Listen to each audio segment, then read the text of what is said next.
Most of all, what could be read from it is we got to get maximal blasphemy and profanity into this film. I don't think it's any accident that, his nickname became the Pope of Trash. It's not the King of Trash, the Prince of Trash. It's specifically the Pope of Trash.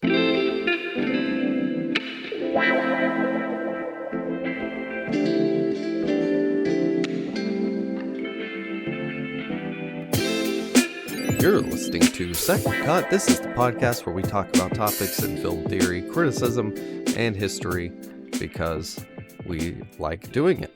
I'm Jacob, and I'm the one who usually sleeps in churches, in the confessionals.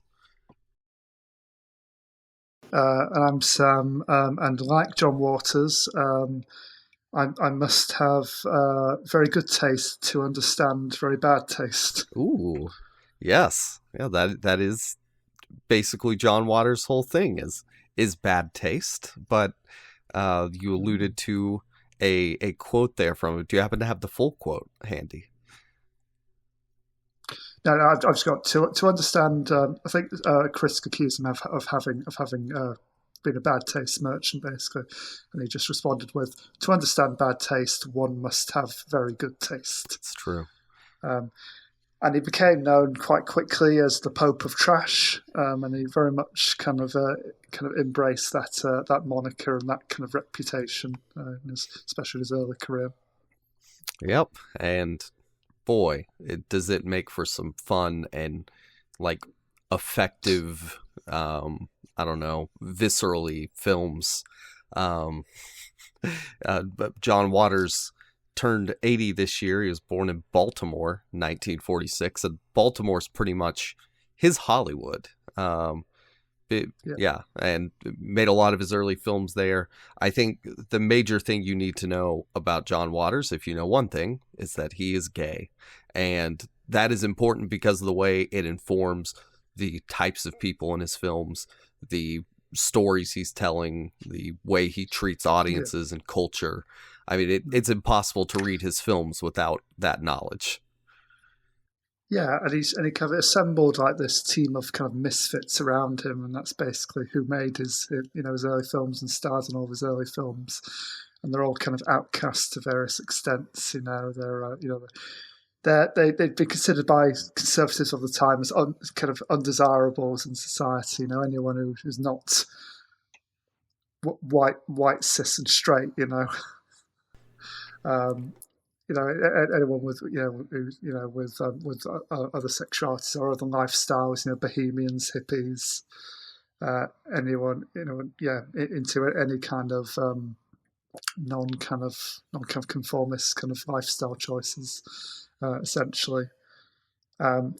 I mean, a lot of, I think, indie kind of and underground directors did this kind of because the only way they could get their work made, on the budget, the limited budgets they had, was to get all their friends involved, and work for, if not for free, for very little money, and just everyone pulling multiple shifts, doing acting in multiple capacities, just to get the work done.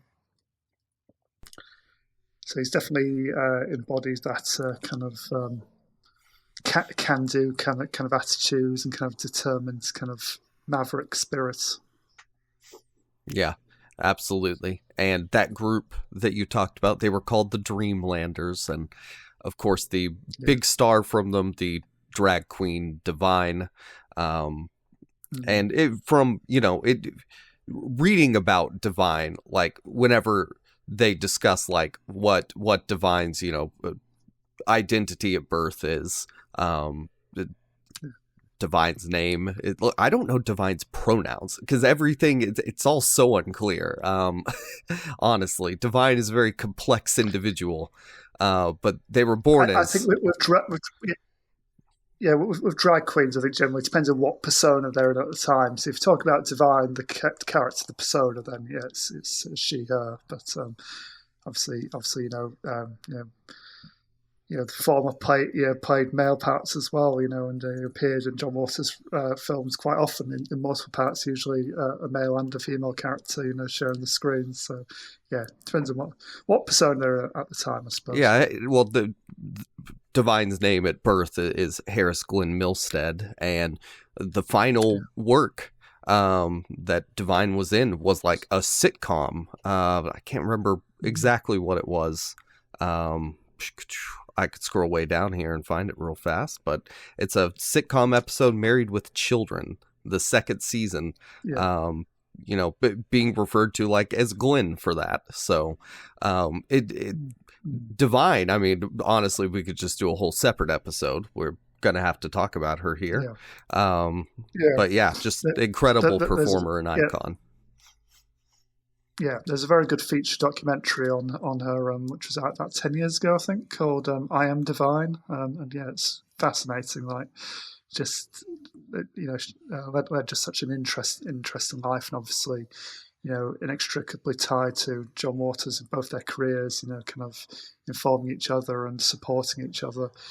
And you can very much, I think, divide John Waters' career. It could basically the Divine years, and then kind of after Divine, after she died, I think that was when his career went relatively mainstream, and kind of though his later films still had his unique sense of humor and some of his kind of rebelliousness and anarchy to them. They were more conventional and more kind of crowd-pleasing kind of affairs, I suppose. Yeah, definitely more mainstream, and we'll get more into that. But Jack Babuccio, his concept of camp, it's gay sensibility shaped by difference from the mainstream. And so that's one of the tools being used by Waters. Pretty much every aspect of his films is going to be oppositional to culture. It's counterculture in pretty much every way, where criminals are glamorous, but not in the way that like Bonnie and Clyde are. They're kind of like, I mean, frankly, because it's a term he uses, they're gross. Like, that's what he's going for. He's trying to create these perverse, images and personas, but still give them their own glamour and time in the spotlight. Just because it is counter to respectability and the sort of the squares, another term we'll use later. Yeah. Do you remember what your first experience of John Waters was? I mean, let's say your first experience of John Waters that wasn't The Simpsons, because I think we probably both saw that episode where he was in that. Yeah, it's The Simpsons, and then reading about pink flamingos, but not seeing it. Yeah. That's interesting. Yes, so at uni, I watched Pink Flamingos. That was my first experience with him. So we did a module on underground filmmakers, and yeah, that was the focus of that. And I think it's funny because I started watching Multiple Maniacs for this, and I didn't think I'd ever seen it before, but then I was watching the opening series, like, I've seen this, but then I got half through, I think, oh no, I've not seen all of it. I think we probably watched like the first 20 minutes on my course, to demonstrate, what the particular lecture was talking about.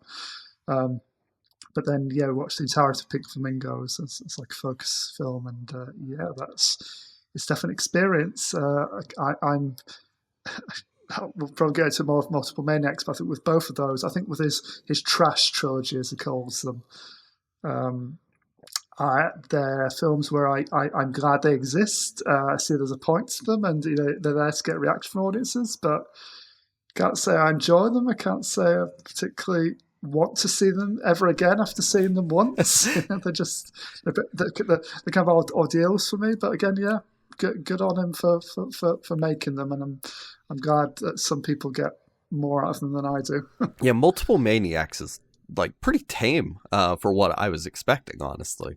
Well, and a part of that quote that you brought up earlier towards the beginning, he says, "To me, bad taste is what entertainment's all about. If someone vomits watching one of my movies, it's like getting a standing ovation." So, that sort of revulsion is the goal. And I think that considering, audience perspective on your film as you make it, and not intentionally to say, I don't want them to like it. I want them to react however, including vomiting. That's a success for me and my sensibility. Yeah.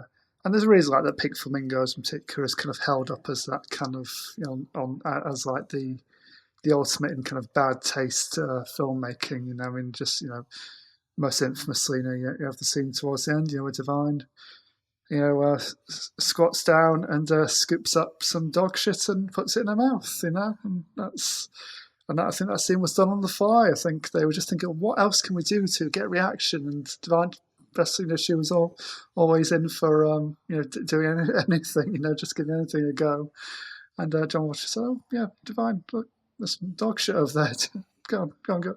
We'll film you eating it." And I mean, that's not the scene that kind of shocked me the most in Pink Flamingos. I seem to remember there's a horrible scene involving chickens where basically it's two people having wild sex in a trailer, and basically these two live chickens between them, and the birds are basically getting kind of crushed and killed basically between these two writhing bodies. Which I find kind of animal cruelty stuff from films of the 60s and 70s particularly upsetting. Yeah.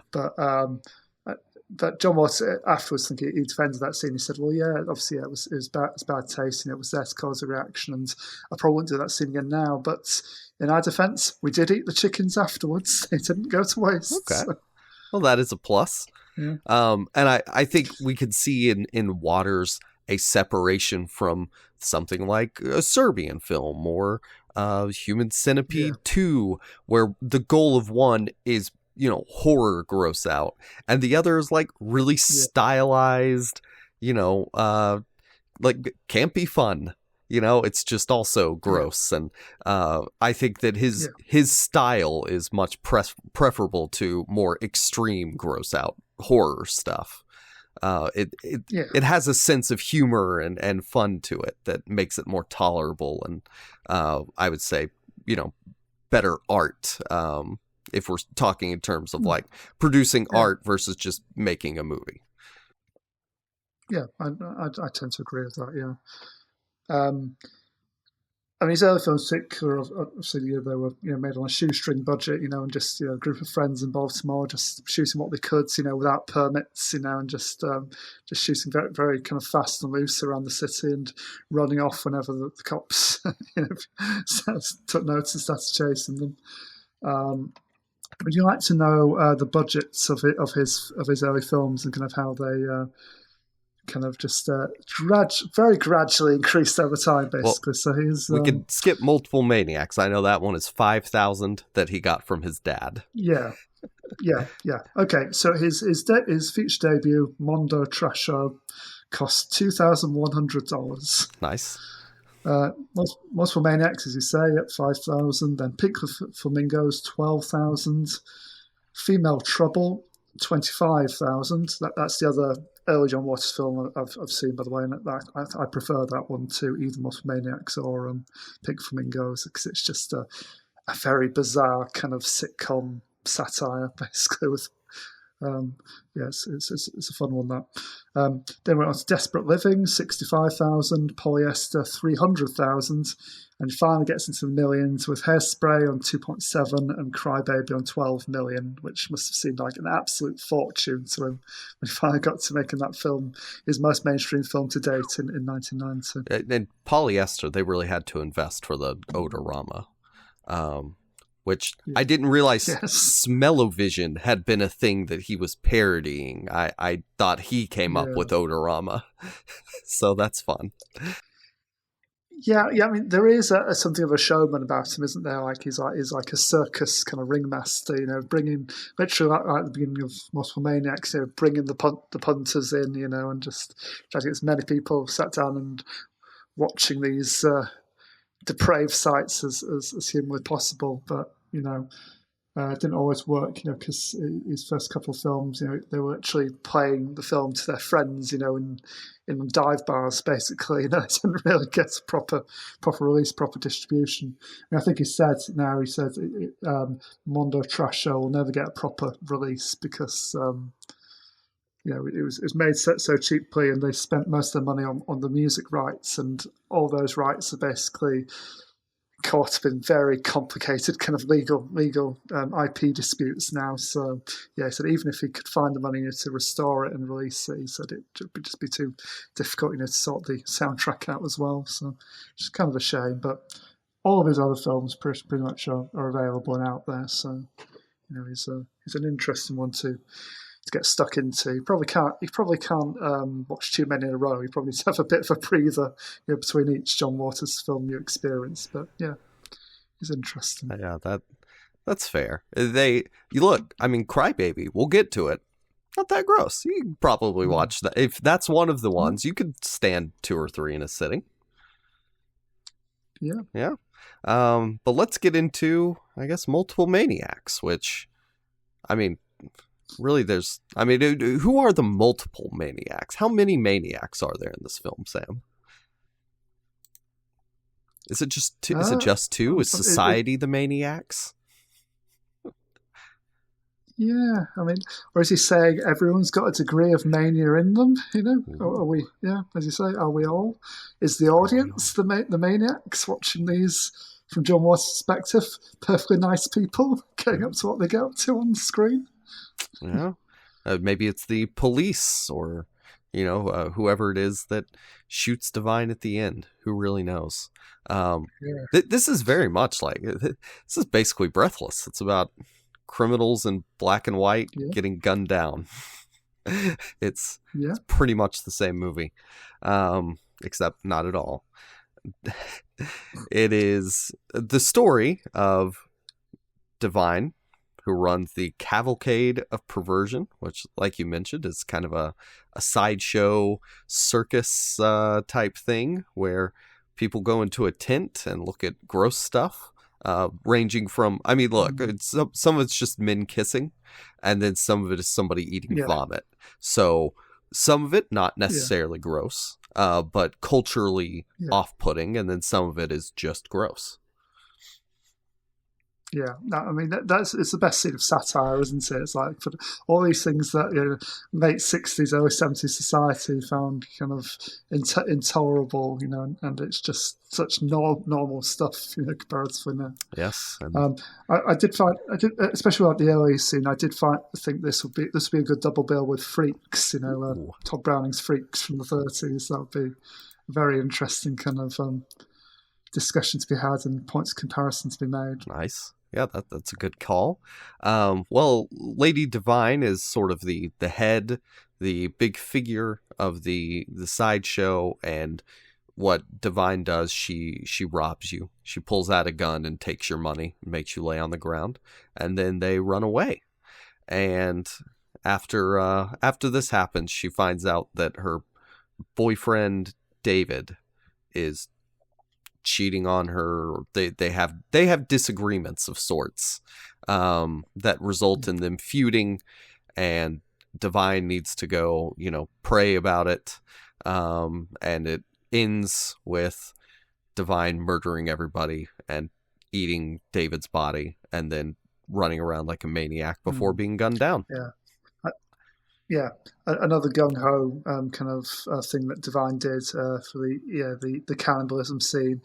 She literally scooping handfuls of raw meat that they just got from a butcher's shop, into her mouth for that scene. So, yeah, she really got stuck in. She wasn't afraid to do anything. I don't think that's very method of her. If you come away with anything, Divine is an incredible performer. Just at every stage of the film.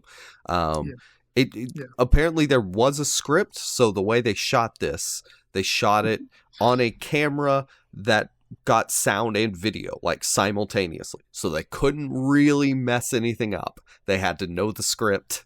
And there are notably a couple of moments where the cast forget their lines or flub their lines, but they've just got to carry on, because they couldn't have enough film for multiple takes. They just had to just get it in the can, just move on. Yeah, it was Cookie that it really stands out to me towards the end. She's got a bad line flub, but it was a single system 16mm style news style camera. So yeah, I mean, it's pretty cool technology they're using at the time, but limited cutting, long takes, and actors have to like be on it. And Divine is on it, just at every moment. I think particularly at the end is where Divine like gets to just be crazy. Not that she isn't throughout the film, but at the exact end of the film, after she has done cannibalism and she's running around maniacally laughing and just being a crazy person. It's shot really well to emphasize the crazy whatever, and then her performance is great. Yeah. And I think anyone who wasn't quite crazy would probably be pushed over the edge if they were raped by a giant lobster. Yes. Okay. Is that what happened? The lobster part doesn't make sense to me. It feels like it's just there to be weird. It's surrealism. Yeah. It's just an added dose of surrealism. But yeah, I don't know whether you meant to read that. Obviously, presumably it is all in her head, but then it's like, is that when she has a absolute psychosis where she completely fractures? Is that the point, or was it the cannibalism bit that did that? So But basically, my son is John Waters. Just he had a friend who could make quite a realistic lobster kind of model on a budget. So I thought, well, I'll put this in my movie. Might as well. Apparently that stayed in his apartment for quite some time, but then he realised it's just taking up. I've got effects for this thing. I really like it, but it's taking up too much room. So I think they threw it in the river. Just get rid of it. So. Okay. When it outstayed its welcome. That's a good place for it. They released it. Yeah, they released it back into the wild. There is the actual rape. It's unclear because they say it is, but also it's about 2 seconds, and it isn't really clear. It just looks like somebody on top of Divine, but. Yeah. Look, there's a very large meandering middle portion of this movie, which the highlight is this where the Catholicism comes in. Divine goes into a church to pray to God, and then they reenact, the story from Gethsemane of Jesus being there and praying all the way to the crucifixion and death, and. Throughout that, Divine is being stimulated in the rear with a crucifix, I guess is the way to put that, without triggering any kind of language filters. Yeah, and they obviously did kind of unspeakable things with religious iconography, whole half decade before The Exorcist did. So good on them. Yes, I think this is the part of the film where I my attention wavered somewhat, because it did feel like you're in I know it's it's satirizing it, it's kind of poking fun at kind of the idolatry and the kind of pomp and kind of ceremony of Catholic ritual and everything like that, but I did find oh god, this is like being in. I mean, I've never been kind of religious, but this must be what Sunday school's like, with someone droning on with a Jesus story, and just wait things wraps up. He goes on and on and on. It's a good long scene, and the only thing to enliven it up is the sight of Divine being violated in church. Yes, and now. If I am remembering what I read correctly, if I read it correctly, Mondo Trash was basically all VO. And so this scene is, kind of representative of his older style, with the narration over Jesus going through and all that. And it comes from both Divine and the lady who is apparently so they all of the actors, they just use their names. There are no character names.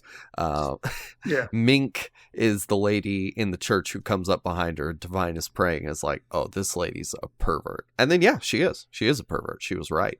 Nailed that. And Mink starts telling the rest of the story, and Divine is moaning throughout it. I mean, look, if you are someone who is religious, maybe don't watch, Christian at least, don't watch multiple Maniacs, because, honestly, this didn't faze me that much, and I don't know what that says about me, but you know. Yeah, I do think.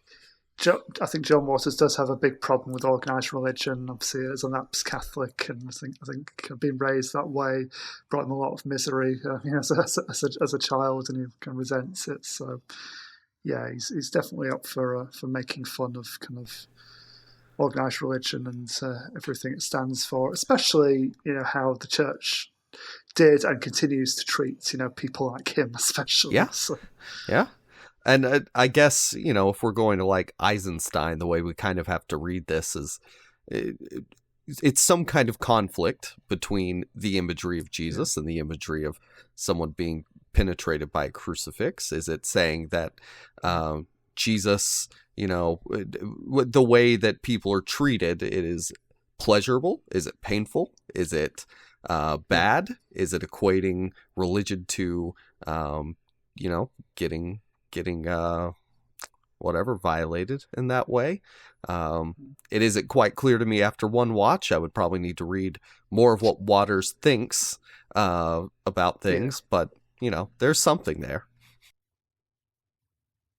Yep, definitely something. It is definitely something. Most of all, what could be read from it is, we got to get maximal blasphemy and profanity into this film, and it helps achieve that.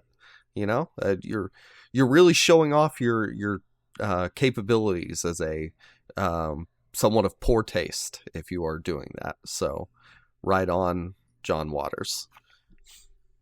Yeah. I don't think there's any accident that, his nickname became the Pope of Trash. He's not the King of Trash, the Prince of Trash. It's specifically the Pope of Trash. It's like he's taking trash and bad taste to like religious levels, transcendent kind of religious levels, So, and the way he uses religious iconography in some of his films and imagery and symbolism, I think it's very much leans on that and emphasizes that. Yeah, and the story here, I mean, I've kind of alluded to that. It's not very robust, but what there is Divine's going to kill David, and David's going to kill Divine. They both have a girlfriend that's going to help them out, and not Mink, the lady who looks like Marilyn Monroe, who's with David. Huge compliment to that lady. She pulls out a gun, and Divine just stabs her to death. And then and also they keep bringing up, so the Sharon Tate Manson murders had just happened like the year before, and so they're bringing in this just happened cultural public event and trying to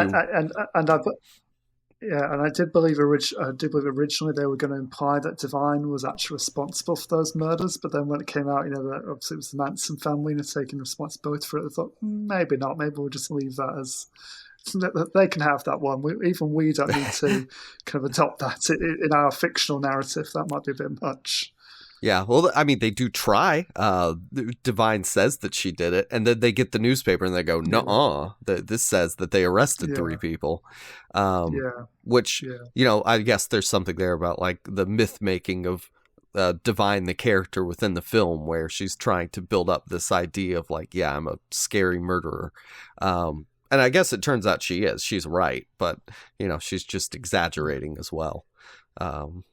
She's a very fun character in this movie, and John Waters could tell he had a star and just like let her go. Nailed it. Yeah, they were sort of like almost like two sides of the same coin, I suppose. They fed into each other, and they both made each other better, I think. And together they were kind of unstoppable in making their particular brand of kind of poor taste, shocking, kind of avant-garde kind of performance art. I suppose it's more performance art than it is kind of traditional narrative film, really, at this stage in their careers. Yeah, and one last thing for me, I think it's an interesting artifact of counterculture from this era. It's a little bit after like MLK and RFK and stuff were assassinated, it doesn't necessarily have hippies in the same way that we think about them, but it shows like the real depth of what counterculture was historically in that period, because so often queer people are erased from history. It's nice to see like, what does this subculture, not what does it look like in terms of like this accurately depicts queer people, but like what are some of the ideas, some of the looks, some of the people sensibilities, how is that reflected in fiction? And that's really interesting to see. Agreed. It's certainly an interesting one overall. It's not one I'm rushing back to see, and it does somewhat try my patience. It's kind of in like the middle portion, but it's unique. I prefer it to Pink Flamingos, and I'm glad it's out there in the world and people can still access it so easily and experience it for the first time. Yeah, well, at some point we'll do a Divine episode so I can watch Female Trouble and then talk about it, because that is definitely my up next after watching this.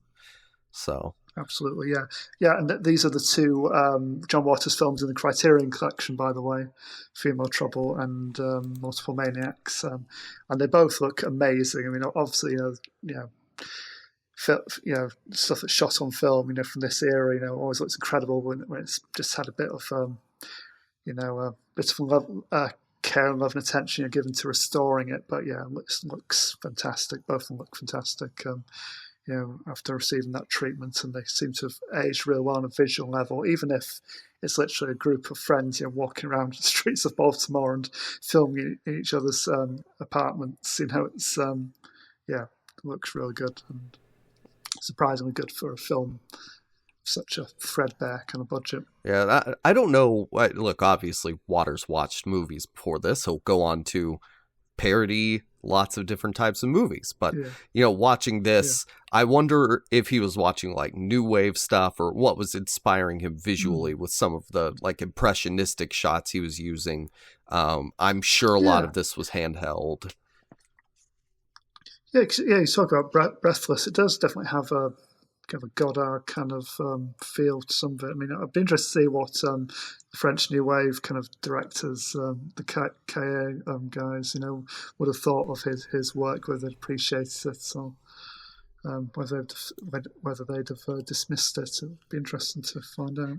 It probably would have depended upon how much of, and you know what, I'm sure that they do some kind of like retrospective once he's bigger, but I'm sure that they would have needed his take on his own work, and then they would have been like, yes, versus maybe if they just kind of encountered it, they might be like, well, this is literal trash and not thoughtful, purposeful trash. Yeah. I don't know. Maybe I'm putting words into their mouth, though. Who knows? Just a guess. Yeah. I'm just double checking in my Roger Ebert. I'm just seeing if he's mentioned John Waters at all. Not sure what I know he has mentioned Waters because it came up in my research. I found out he has a 1997 review of Pink Flamingos. So that's fun.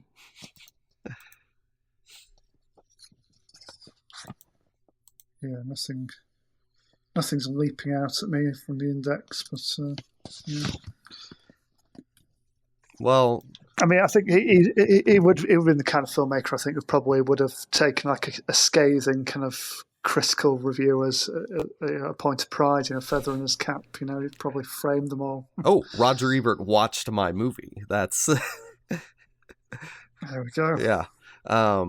Well, and then we move from Divine and his group of Baltimore locals to one of the coolest casts in a movie. Let's see. Yeah. So essentially, John Waters, kind of his budgets kept increasing. He got slightly, kind of bigger productions. Each of the projects he got out there, up until Hairspray, which was the last film he made with Divine. which was a massive, not just a massive hit, but I think for the studio, an unexpectedly massive hit, basically for him. But by the way, I didn't know that was its own film. I thought it was the musical remake was the original, so that was fun to learn. Yeah. Yes, yes. Both Cry-Baby and Hairspray got musical remakes. Oh, sorry, stage shows first, then musical film remakes. Yeah. Actually, not a film remake of Cry-Baby yet. Obviously, the John Travolta musical version of Hairspray, 2007. But yeah, the original has Divine in the John Travolta role as the mother, and it's. I mean, I think he compared the two of them because he said this is. So Hairspray was his dance movie, but after a big dance movie, he wanted to do a proper musical, which is why he went on to do Cry-Baby. And he said that. So the Cry-Baby was about class, whereas Hairspray was about outsiders.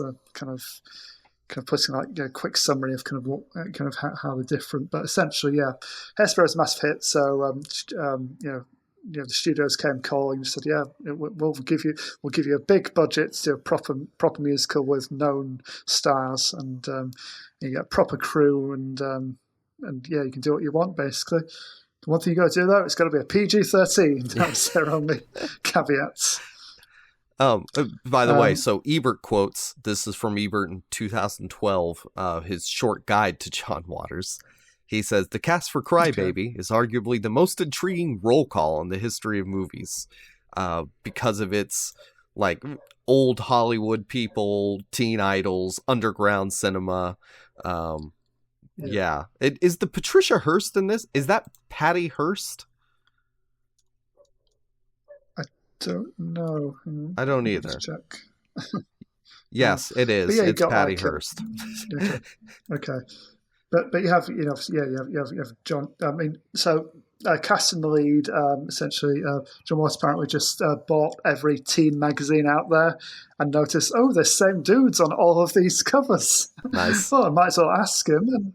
And amazingly, Johnny Depp had heard of John Waters and he'd even seen a couple of his films and was a fan. So, and he wanted to break kind of out this kind of just doing straight teen heartthrob roles, and he thought this role kind of was a bit more kind of esoteric than his normal ones, even though he's still a heartthrob. It's slightly different to his normal kind of deal. So yeah, he signed on straight away, and that gave the studio, that gave the financiers even more faith than they had before, because they've got the hottest young star out there to lead this film.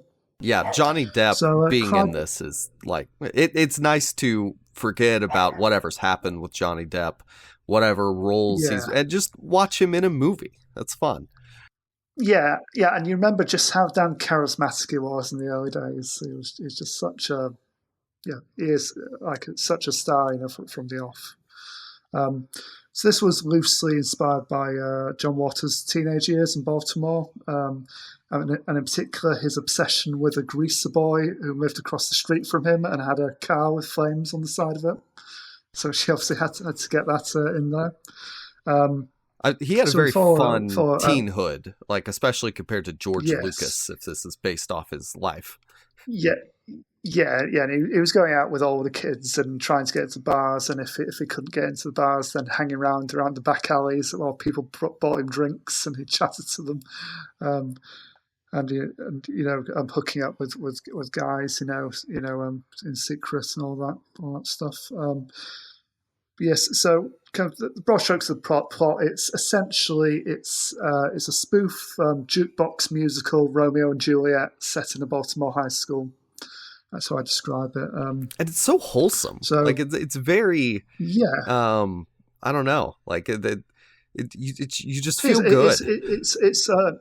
It's earnest, and like Hairspray was as well. It's earnest, and it's about real kind of feelings, even if it's kind of poking fun at these big romantic gestures and these kind of corny moments all the time. But yeah, the emotions in it are real, and I think it kind of swept along with it. So Johnny Depp's Cry-Baby Walker, who's the leader of a local gang of drapes, which I'd never heard of as a term before, but apparently it's the Baltimore term for a greaser.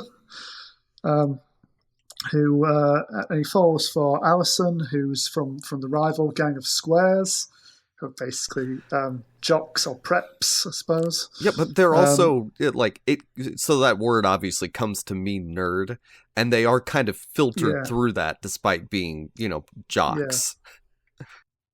Yeah, I think they're basically kind of prep kids because basically their defining factor is they've got money. They come from very privileged. Yes. They're like the privileged families. Can go to the best. Have the best stuff, the best clothes, and everything they want in life. Basically, and they'll probably be sent to Ivy League schools. When the time comes. Whereas Johnny Depp's kid, they're all the kids from the wrong side of the track. They live in trailers and hang around up in bars that have Confederate flags on the wall for some reason, even though it's set in Baltimore. But I suppose, is that just a shorthand for these rednecks? So I'm not sure. It is, and Sam, you would be surprised to find how far north Confederate flags unironically exist. Okay. Yeah. Right. Confederate supporters don't seem to know which part of the country it was in. But Baltimore was in the Union, though, wasn't it, in the Civil War? Yeah, but also Maryland. So because of how the U.S. is, where west and south are.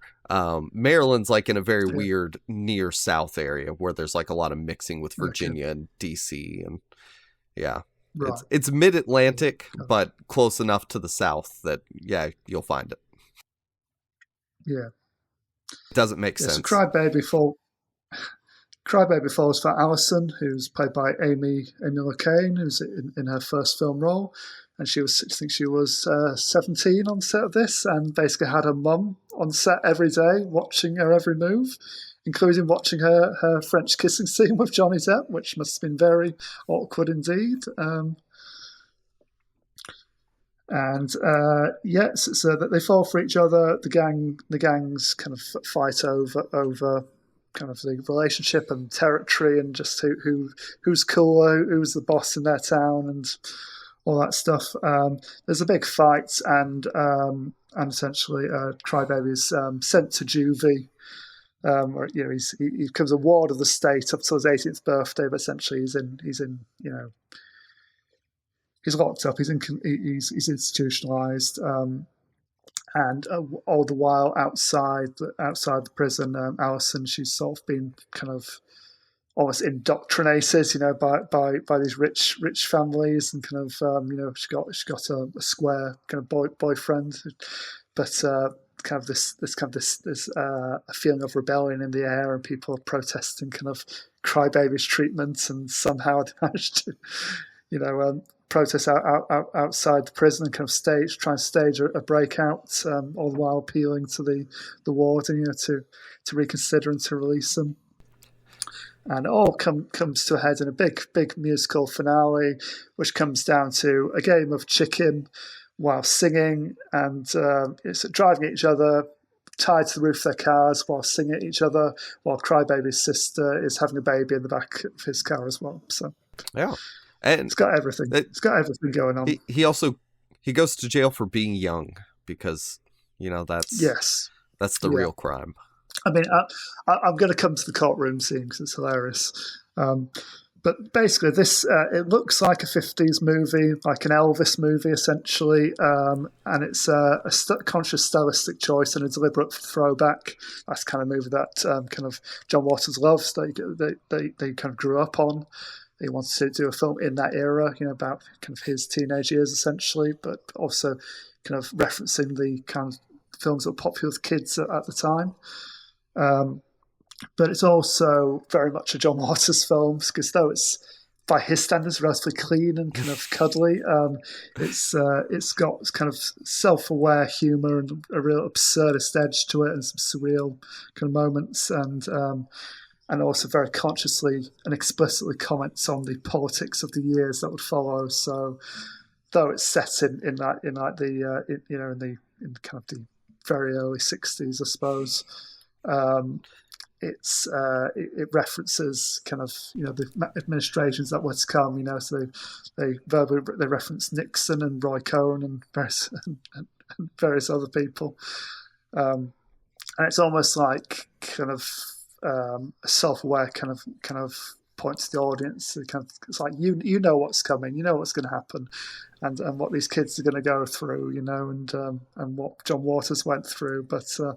Even though it's set in a specific time, where it's set at all times, it's about all these issues that haven't really changed, like over the decades. Basically, it's teenagers are always going to be seen as kind of tearaways and menaces to society. It's going to be for different reasons as decades go on, but essentially, they're never going to be trusted by authorities, by parents, and they're going to be blamed for everything that's wrong with society.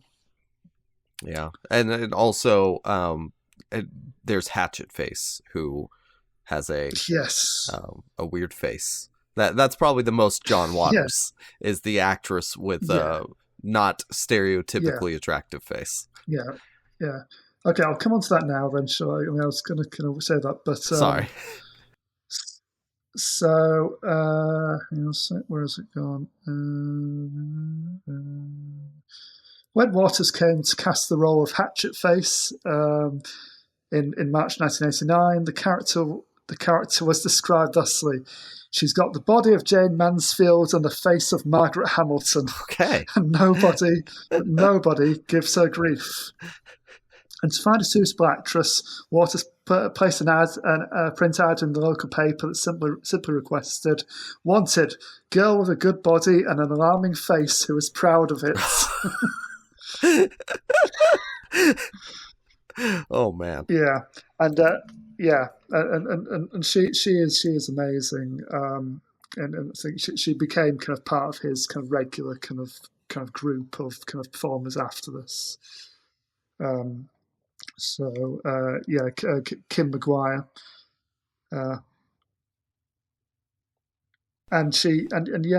basically she became like one of these real well known kind of, actually the most characterful faced character actresses out there.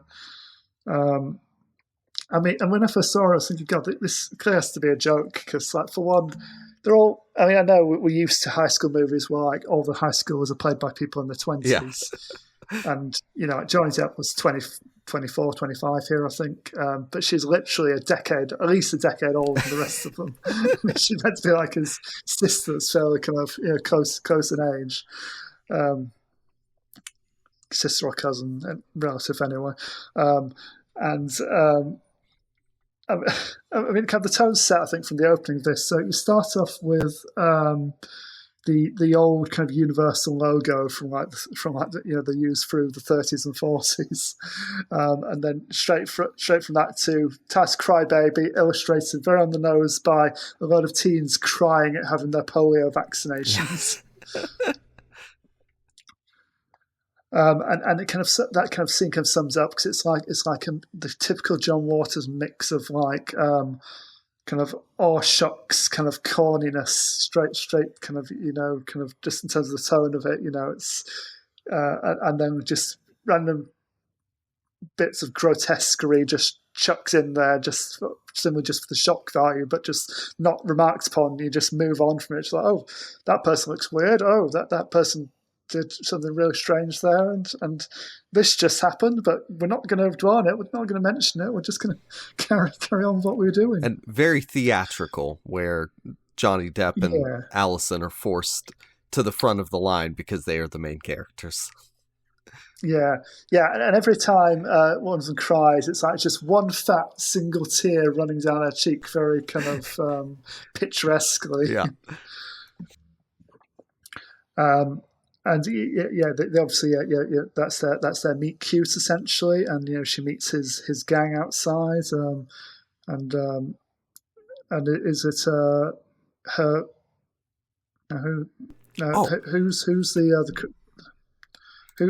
Who's the crossing guard? She's related to Alison. I mean, I love again my first big laugh at the. Sorry, for the crossing guard, she is Traci Lords' mom. Yeah. That's it. Yeah. Because like, all the parents basically, you see all the parents in this, and they all have like key roles in the community, don't they? That's Patty Hearst. But Okay, that's that's crazy. it. Yeah, but yeah. Yeah, but it made me laugh. That was the first big laugh I got from this film, apart from like Hatchetface, like first appearance in the when they get their vaccinations. But it's just they're all kind of going outside off after school, to meet up in their social cliques and go do what teenagers do, and then she she insists that they cross the road properly, and she goes, look left, right, then walk. Good teenagers. Just sends them off like dogs who deserve a treat, for behaving themselves. And then you have Allison's very kind of puritanical, kind of fanatical, kind of mother. Kind of she's like the main villain of the piece. The main rich kind of antagonist, kind of the parents. And she kind of straight away, kind of states basically the kind of thing newspaper headlines at the time would have said. She kind of warns against boys with long hair and girls in tight slacks. It's like that's going to be the end of society. These two things. And this is a musical as well. I was going into all this kind of social issues, but it is a jukebox musical. Essentially, it's like a mix of kind of old classics like doo-wop and kind of just a few kind of crooning kind of numbers. It's like it's very 50s in its kind of soundtrack. With this, a lot of it was based on John Waters' own kind of like music collection at the time, the records he owned when he was growing up. So after like they've got into a few scrapes and there's been a few encounters between the gangs. There's a big fight at this this town event. They're kind of dragged into a courtroom, and as you said, essentially this gang, they're sent down for being young. For bringing the whole town into disrepute. And there's a very, very good language censorship gag, because, as I said, John Waters was contractually obliged to deliver a PG-13 film, so he was allowed one F-bomb. So like the first few, a lot of people in that courtroom have been using very salty language, and they're all bleeped out, but then eventually the mom, the very straight-laced mom, gets to drop the only kind of audible F-bomb in the film. Where she says, my daughter wants to know what the F is going on. So she's addressing the judge, and she says, Your Honour, my daughter likes to know what the F is going on. Yeah. You also have another group of parents been brought in, so the judge lambasts them for smoking in a courtroom, and the mum is literally been wheeled in an iron lung, smoking away at the same time, which gives a great surrealist gag, absurdist gag. And then the iron lung gets a flat tire, and the dad's going to pump it back up again. And that's probably my favourite scene in the film, the courtroom. It's the great. iron lung mom is the person who was putting the crucifix into Divine earlier. That's Hatchetface's mom. Yes, of course it is. Yeah. And also in this, you have like random roles for pop stars. I mean, he had them in the previous film. So Iggy Pop's in this as Cry-Baby's uncle. And he shaved his hair especially for the role. I think he'd always had like shoulder length hair before this, but he just wants to work with John Waters that much. So no, I'll do like a sort of choppy kind of 50s kind of tearaway kind of haircuts. We're introduced to him. We cut straight from a really naff version of the old standard kind of song Shaboom. But sung really earnestly by the Squares as like almost like a barbershop quartet type thing. Like all the girls in this club kind of screaming at them. we cut straight from like the teen heartthrobs, singing this naff song, to Iggy Pop scrubbing himself in a bucket outside, which again is a very John Waters kind of juxtaposition. Yeah, he's nude in a bathtub and says, like, "Oh, sorry, y'all caught me without my clothes on." Yeah. It's like The Witcher, but not as like cool. Yeah, and this wasn't the first kind of big pop star he'd worked with. In Hairspray, he had Debbie Harry again as one of the moms, the mum of the main kind of bully, kind of popular girl. So he obviously got.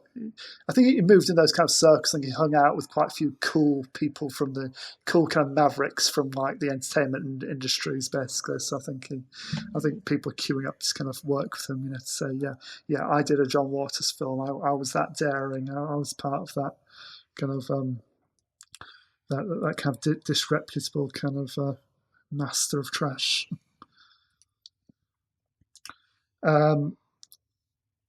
There's also a kind of a fair bit of melodrama in this. Again, like I said, the emotions are big and honest, even if they're not quite played straight. They're kind of sort of slightly poking fun at them.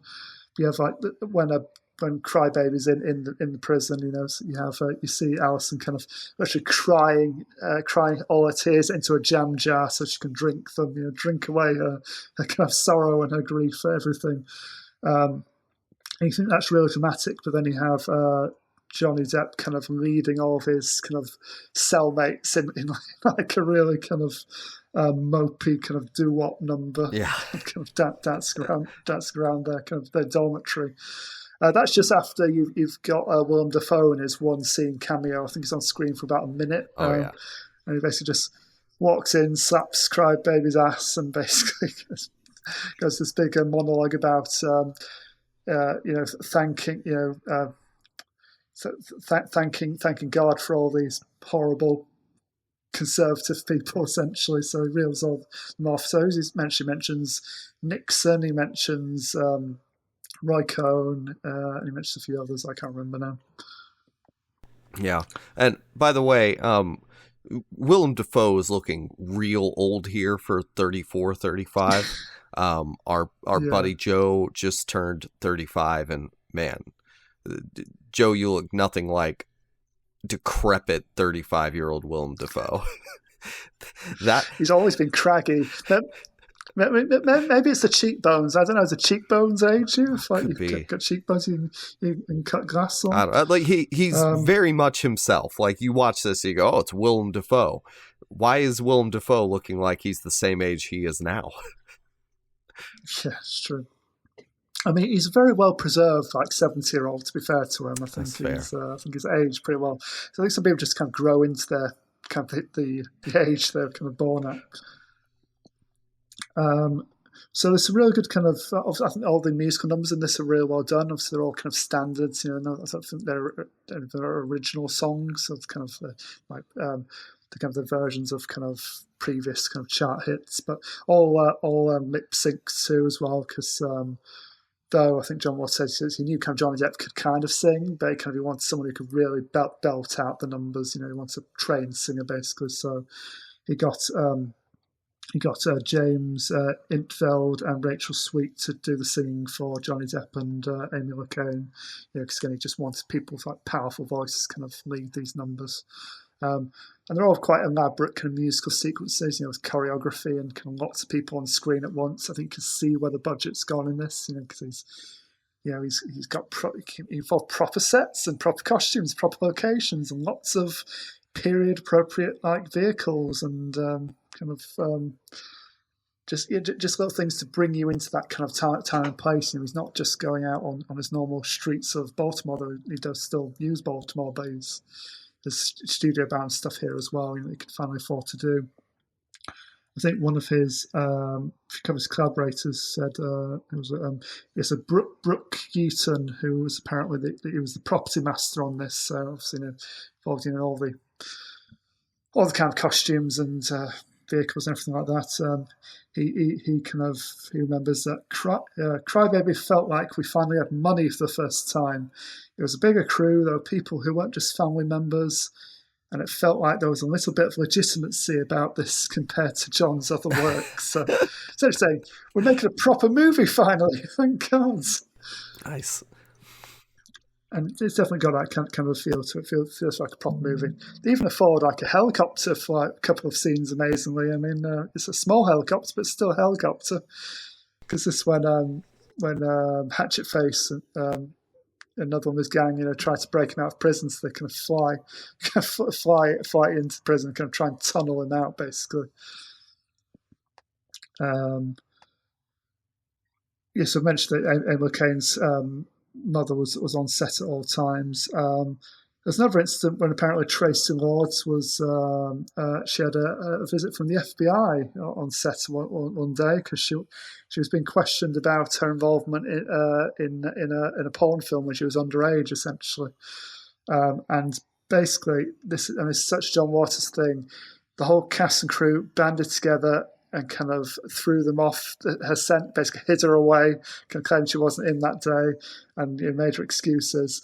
And afterwards, when they'd gone, they basically said, "Look, kind of what was that about?" And she kind of admitted kind of her past, that she'd done like a blue movie, when she was younger, when she was too young to do that, and she said, and she had a criminal record because of it, and And John was basically, who here hasn't been arrested? And basically, he went around the whole set and got every member of the cast and crew who had a story to tell their story about, their criminal records to make her feel better. Now, Sam, what about the people who made that film with the underage girl? Did any of them get criminal records, or just the actress that starred in it? Do we know? Yeah, I've not dug further into it really. I just found it interesting. Okay. I just think that kind of speaks to kind of John Waters' kind of loyalty to his cast and to his general lack of kind of respect for kind of authorities and kind of this is my set, this is my domain, and you're not interfering. You're not dragging this teenager off to answer your questions. Thank you very much. Interestingly, Rachel Talali, the New Line producer, who directed one of the Nightmare on Elm Street films and Tank Girl later on, and in more recent years, Kieran would be straight on to point out she's a prolific Doctor Who director as well. So big name in the industry, both sides of the Atlantic. She was producer on this, and it did make me laugh, actually. I'd seen the New Line logo coming up and thinking, I'm sure a John Waters film. New Line made this. This is amazing. She remembered that on this kind of his biggest film to date, she said, John's favourite expression on this became, "What fresh hell is this?" Because something was going wrong every single minute of every single day. So it wasn't a straightforward production at all. She said, whether that's it rained non-stop for the entire show, often scenes were rained off, they had to reschedule, they had to cleverly disguise the fact there had been raining all day, or that cast members were unavailable or just weren't contactable. People just disappeared halfway through, and they had to shoot around people just not being there on that day. So it's quite a disrupted kind of schedule, and his biggest movie to date as well. He probably wanted it to go more straightforwardly, but kind of his kind of determination and kind of vision kind of carried all through. And as I mentioned, his cast and crew were just so loyal to him and his kind of vision for the thing. They just wanted to make it the best thing it could possibly be. So this was, as Roger mentioned, this is his first film following the death of his muse and frequent collaborator Divine. It's been theorised that possibly she would have played Hatchetface in the original version of this if she was still around. I could definitely see that happening. It's definitely a even more of a shift. I suppose Hairspray was the big shift, kind of tonally and kind of audience-wise for his career, but this. It's moving more mainstream, and it's bigger and glossier, and it's got proper stars and proper professional crew working on it. But it's still not quite leaving his spirit of rebellion behind, and his kind of love of proclaiming kind of outsider's place in the world, and you know, and kind of the fact that rebels and people who stick it to the man are cool, and you know they would like to spend more time with them than we would all those square people with money and proper jobs and sensible haircuts. Yes, especially when they don't like eat their own vomit. Like, it's a lot more palatable. Yeah. Would it ease your mind to know that the vomit eater in the previous film we discussed was eating cream corn? You know, I mean, for them, I guess, like it's more the concept than the the literal action, I guess. Yeah. Yeah. Johnny Depp eating his own vomit would make this film worse. He's, just... So I couldn't find the word earnest earlier, and I'm glad you said it. Like, Johnny Depp in this movie he just gets to be the pure sort of pretty boy lead, and it's very fun. Yeah, which is obviously what he was signed on to do. But yeah, he did it just to kind of branch out a bit, work with an interesting filmmaker that he was a fan of, and they obviously cast him for his persona, but I think he does add depth to it, and he was a good actor, and he's got great chemistry with Amy Locane in this as well. I think though it's fairly limited their screen time together because circumstances part them quite early in the film, really, and it's more a story about them kind of how they get back together, basically, through trying kind of circumstances. Obviously, his character was very much influenced by Brando and James Dean, people like that, and obviously a fair amount of Elvis thrown in there as well. Apparently, Johnny Depp was fine with the singing and fine with lip syncing the singing and being dubbed over. What he really hates, though, he's not a dancer. He absolutely can't stand dancing, and he took a fair amount of persuasion to kind of take part in those big kind of the big jailhouse kind of song and dance number. He took some persuasion to do that, but it turned out well in the end. Hey, and the kind of sorry. Okay, finish what you're saying. And the kind of the grand finale is just such a joy, such a fun concept for a sequence. We've seen that kind of scene so many times. Kind of a macho kind of two teen guys. Just who's the manliest, who's the bravest. Of course, the only way you can decide that is by playing chicken, by driving cars at each other, and who's the first to swerve. And not only do you have a game of chicken, you have the guys tied to the top of their roofs, singing a song at each other, big soundtrack blaring, and Cry-Baby's sister giving birth in the backseat, and Alison being catapulted into the air towards the end for Cry-Baby's capture. Yeah, it's a wonderful, wonderful finale for me. It really is. This is a little bit outside of the scope, but Johnny Depp made me think of it. Do we know if John Waters based his mustache and style on Ed Wood at all? Like, is he a big Ed Wood guy?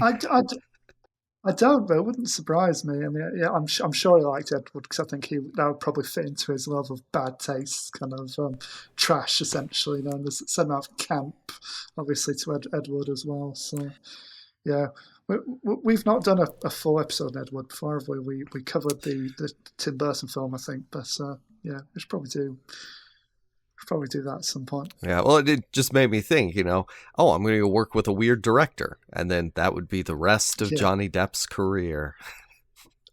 Exactly, yeah. Before he became a parody of himself. Yes, and, got into complex legal trouble that I refuse to read up on because I don't care about educating myself. I just won't feel anything about Johnny Depp, one way or the other. Yes. So for me, of the kind of I think I've got a good kind of. I've not seen loads of it of John Waters films, but I've seen kind of enough to get a good handle on him as a filmmaker. I've seen two of his earlier trash kind of shock kind of films, Pink Flamingos and Multiple Maniacs. I've seen Female Trouble, which I think's. I'll have to watch that again sometime because it's real. I think that's just kind of underrated, and it's interesting having the thing about Divine in her role is like she'll either do like the multiple maniacs, Pink Flamingos kind of shock value, kind of grotesque kind of role, or she'll play quite straight roles essentially. She'll, it's in both Hairspray and Female Trouble. She's essentially playing. She's not meant to be a grotesque character, but she's just playing in both of them. She's playing a domestic kind of woman of the time, basically. Kind of a bit coarse and kind of full on, but a real kind of gritty kind of character. I think she kind of had a kind of quite dramatic range, and I think she's obviously missed in a project like this. But then, you have the turning point that is Hairspray, which I really enjoyed. Again, that's very, very wholesome and feel good kind of dance movie, all about kind of positivity and being accepted for who you are. And then, you come around to this, is essentially his blockbuster, which kind of combines his kind of rebellious kind of nature with a good budget with big stars. And and I think after this, he kept making films up until about 15 years ago, I think. But I don't think he ever quite recaptured the same success, though. They're always worth talking about and worth analysing, and always had a few kind of moments in them that would raise hackles and generate some much coarse kind of controversy. But what a guy.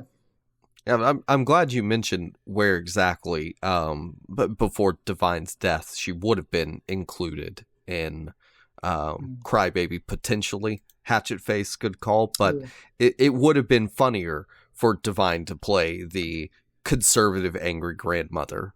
Or actually, that's true. Yeah, or Ricky Lake's character. And by the way, I didn't know Ricky Lake was an actress. I thought she was just the TV show host. So.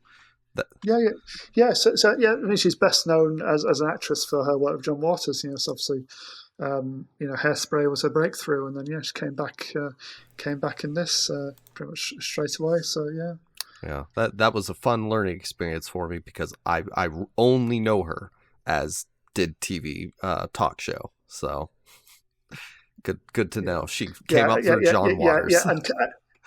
And because I've never had that experience, I knew the name, but so this is my introduction to her, these two films. So, yeah.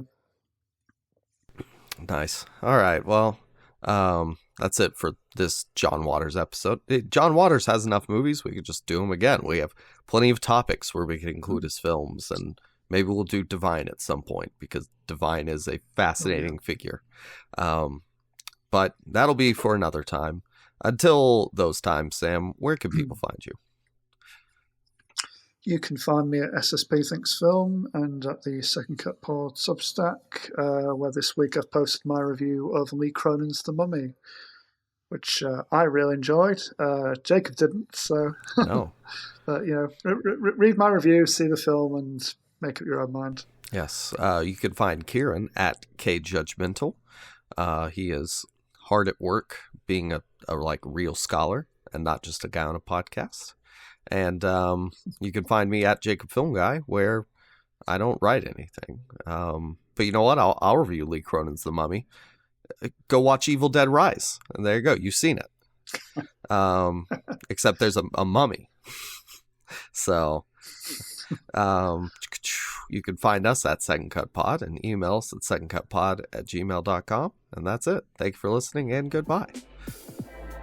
Goodbye.